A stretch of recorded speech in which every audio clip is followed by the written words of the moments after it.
Hello and welcome to another episode of EdgeCraft. I'm your host, Matt, and it is great to see you today.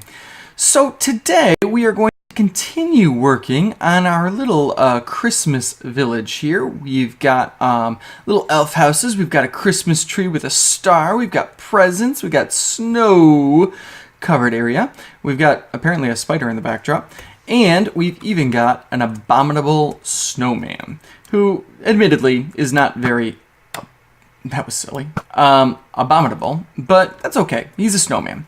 And today we are going to work on this. And some of you probably guessed it at the end of the last episode, but we are going to do an ice rink, a little pond for ice skating or ice fishing or whatever, just a little ice rink. And we're going to decorate it and put some fence posts around it. And I've got the fence posts ready, I've got the ice ready, and maybe, just maybe, if we have time in this episode, we're going to do something else really cool. But I don't want to tell you what that is because we may not have time. We may have to save that for the next episode. So the first thing we need to do is figure out how big we want this ice rink to be. And I'm thinking about starting it right around like here-ish, where there's currently no water. So let's put down a little bit of ice just to start things off. By the way, I'm using packed ice, not regular ice, because it doesn't melt in high levels of light. So I can light this up and it'll be okay. And I'm thinking about finishing it off over here-ish, like right around here. So about that big, but I don't really want it to be a rectangle or a square. I want it to be kind of an oval. So this dirt is got to go. So I'm going to go right away into a super fast timeout. I'm going to get rid of this dirt. I'm going to lay down some ice and we are going to see what we've got. So let's get started. Okay, so in today's super fast time mode, we're going to continue the story of 1 Samuel. And last time we learned about how Saul, the new king of Israel, saved the people from the Ammonites. And now they all love Saul and everything's great. Well, now we're going to be starting chapter 12, and I'm not going to read chapter 12 to you. I just want to summarize it a bit. Basically, a lot of versions of the Bible title this like Samuel's farewell speech. And that's because Samuel's getting old, and he's basically saying, all right, guys, I'm getting ready to die, and I just want to make sure you guys know what's going on, and I need you to confirm a couple things for me. So he's like, first off, you guys are all my witnesses that I did a pretty good job as like the, spiritual leader of you guys, right? And they're all like, oh yeah, Samuel, we love you. You're great. You're great. He's like, I never robbed you. I never stole from you. I never cheated you. Oh, no, Samuel, you're awesome. You're awesome. Okay. And then he turns around and he says, well, I'm glad you guys think I'm awesome. But now you need to listen to what I have to say against you. Because you guys have done something pretty evil. You asked for a king, and you shouldn't have done that. And this is a pretty big sin. And he basically says in verse 20, you have done all this evil, yet do not turn away from the Lord, but serve the Lord with all your heart.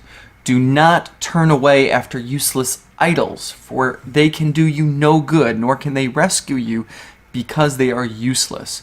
For the sake of his great name, the Lord will not reject his people, because the Lord was pleased to make you his own. So basically he's saying, listen, you've done evil, bad stuff has happened, you've already made the mistakes, you got to deal with those consequences. Just make sure that you don't stop trusting in God. Continue to follow the Lord with all your heart, because he forgives the evil that you've done. All right, so that's chapter 12. We're going to continue on with the story. It's going to get a little exciting here in the next couple chapters, but we're going to do that in the next super fast time session later this episode. All right, let's get back to EdgeCraft. Okay, so we tidied up the area a little bit. I cut off the river basically and created a little pond. So I got a little bit of land here. I might make this a little bit wider. I made a land bridge over here and took away some of the mountain, so there was a little ways around here. And I blocked off the entrance to those caves where there were a whole bunch of creepers. And I started laying down the ice. Now, I am out of ice, and that was something I was definitely worried about, because this type of ice, packed ice, is very expensive. It costs 9 regular ice to make 1 packed ice. So I've got to do a lot of ice farming. So I'm going to go take care of that, but before I do, I just want to get some things done that I can do. For example, those pieces of gravel. I can definitely make those look a little nicer, like so. I think, yeah, and this grass, I mean, most of this I'm going to fill in with snow later anyway, so the grass won't be here anyway. And the other thing I wanted to do is I wanted to start putting the fence around the ice rink. So I'm just going to put it around the border like this. And this is basically for the safety of the people that are ice skating and the safety of others. So, you know, if you're watching people ice skate, you know, you don't accidentally wander onto the ice, and they don't go flying off the ice where their ice skates don't work anymore. So I need to see if I have enough fences as well, because this is a pretty large circle, but certainly I need less fences than I need ice, because this just goes around, while the ice goes in the middle. So I can put all of this down, and I can't close it off completely, because of course I need some gates, and I need to be able to get back in. So let me break this. I need this to be back just a little bit more, maybe even one more row. Yeah, and I can trim all this down. Yeah, flatten that out. That'll look a lot better.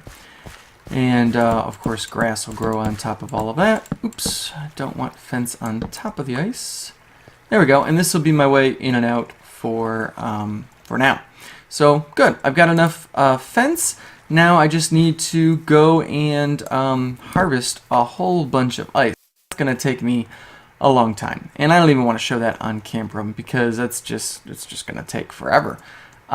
So I am going to do that off camera, and I will be back with you when I've got enough ice to fill in that little ice pond. And so right now I'm just going to head on up to my ice farm. If you have not seen this ice farm in previous episodes, of course you watched the last episode, you saw it, but just briefly.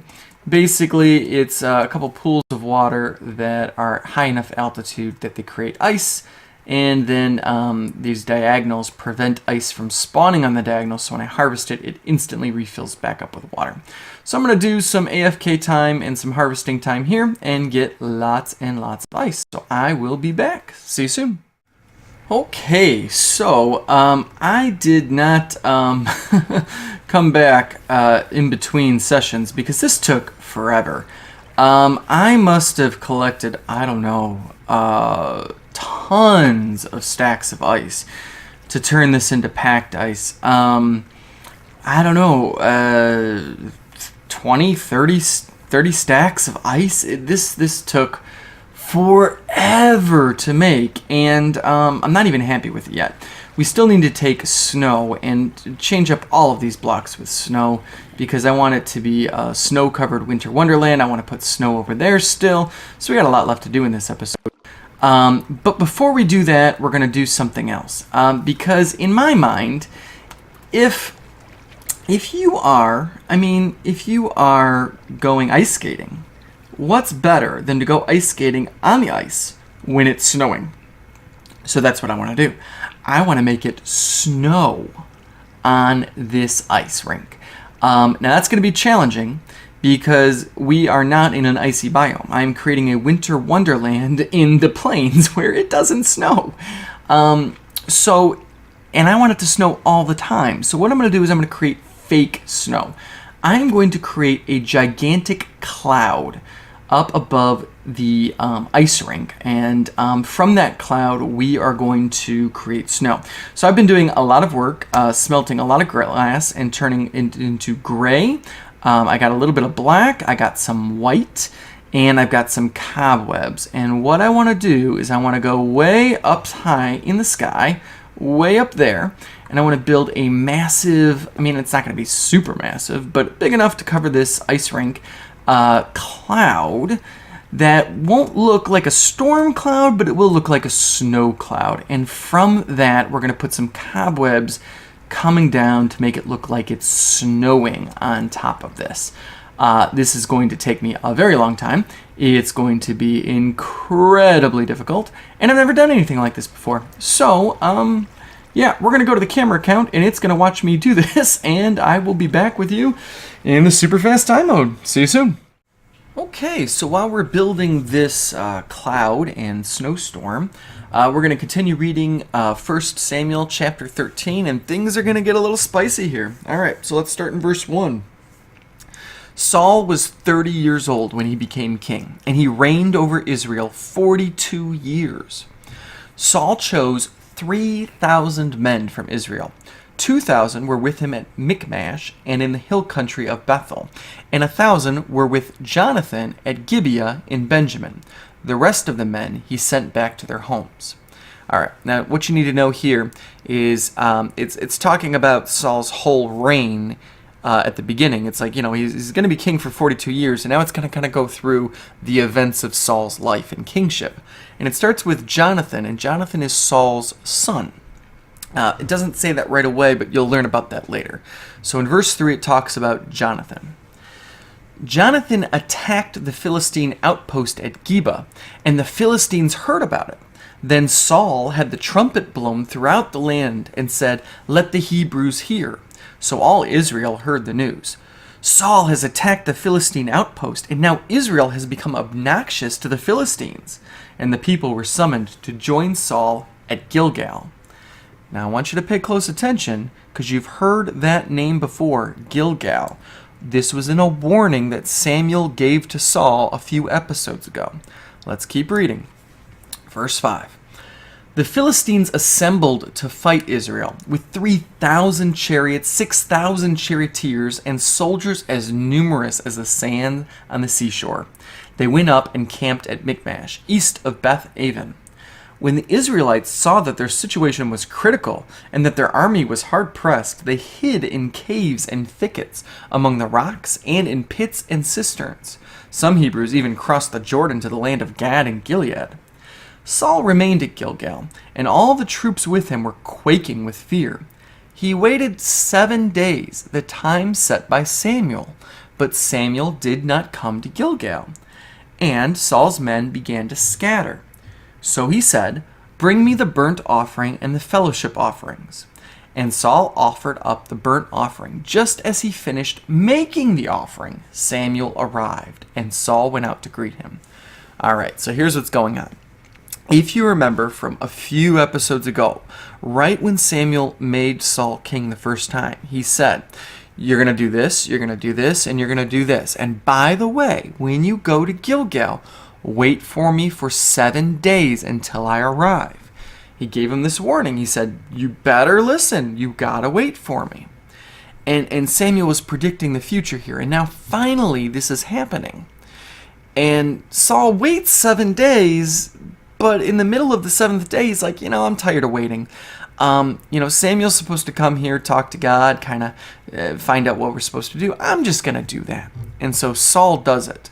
And this is not good. And just as he finishes, Samuel shows up. So he just didn't wait as long as he should have. So Samuel kind of goes out to meet Saul. And here's what he asks in verse 11. "What have you done?" asked Samuel. Saul replied, "When I saw that the men were scattering and that you did not come at the set time and that the Philistines were assembling at Michmash, I thought, now the Philistines will come down against me at Gilgal, and I have not sought the Lord's favor, so I felt compelled to offer the burnt offering."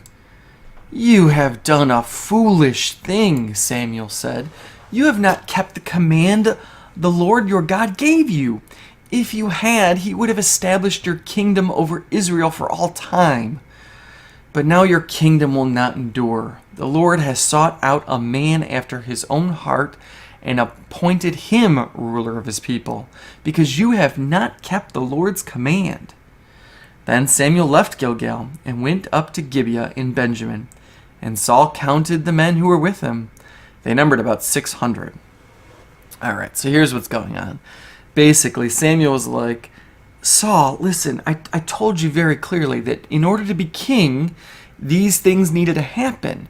I mean, that was supposed to happen. This was like a test for you, if God could trust you to lead the people. And you just didn't follow through. So you're still king, and you're still going to be king for a little while, but God's going to appoint a new king. And it's not going to be your family line that rules over Israel. It's going to be someone else's." And so Samuel leaves, and Saul's left with 600 guys against thousands of Philistines. It's not looking good. Let's continue. Saul and his son Jonathan and the men with them were staying in Gibeah in Benjamin, while the Philistines camped in Michmash. Raiding parties went out from the Philistine camp in 3 detachments. One turned toward Ophrah in the vicinity of Shoal, another toward Beth Horon, and the third toward the borderland overlooking the valley of Zeboim, facing the wilderness. Not a blacksmith could be found in the whole land of Israel, because the Philistines had said, "Otherwise the Hebrews will make swords or spears." So all Israel went down to the Philistines to have their plow points, mattocks, axes, and sickles sharpened. The price was 2/3 of a shekel for sharpening plow points and mattocks, and 1/3 of a shekel for sharpening forks and axes, and for repointing goads. So on the day of the battle, not a soldier with Saul and Jonathan had a sword or spear in his hand. Only Saul and his son Jonathan had them. All right, so here's what's going on. Basically, the Philistines have kind of taken over the land. They basically outlawed blacksmiths because they didn't want the Israelites to have any weapons. And so just to sharpen their farm tools for growing crops and cutting their crops down, they've got to go to the Philistines to get their tools sharpened. So now, in this situation, we also find out that not only does Saul only have 600 men, but no one, not a single person in Israel has a sword except for Saul and his son. Those are the only 2 guys in all of Israel that have a sword. So everyone's afraid. They're hiding in caves. They have no weapons. There's 600 of them against thousands. This is not looking good. And it says in verse 23, "Now a detachment of Philistines had gone out to the pass at Michmash." So basically, there's a group of Philistines that are going out to Michmash, and Jonathan, who's the son of Saul, is going to go do something kind of silly, but also pretty heroic, because Jonathan believes in God and trusts in God, while Saul kind of wants to hold the glory for himself. So now we're in chapter 14, and here's what it says. "One day Jonathan, son of Saul, said to his young armor-bearer, 'Come, let's go over to the Philistine outpost on the other side.' But he did not tell his father. Saul was staying on the outskirts of Gibeah under a pomegranate tree in Migron. With him were about 600 men, among whom was Ahijah, who was wearing an ephod. He was a son of Ichabod's brother, Ahitub, son of Phinehas, the son of Eli, the Lord's priest in Shiloh. No one was aware that Jonathan had left." All right, some of these names should be very familiar for you, especially Eli and Phinehas, maybe even Ichabod. Remember, Ichabod was the baby that was born right as his mother and father were killed in that battle when Samuel was still a boy. Well, now the priest, Ahijah, who's like kind of a priest with Samuel, but not as high, he's there with Saul. So Saul's kind of like, well, if Samuel's going to leave me, I'm going to take Ahijah, and he's going to be my priest for this battle. So anyway, Jonathan says to his armor bearer, "Let's go over to that Philistine outpost.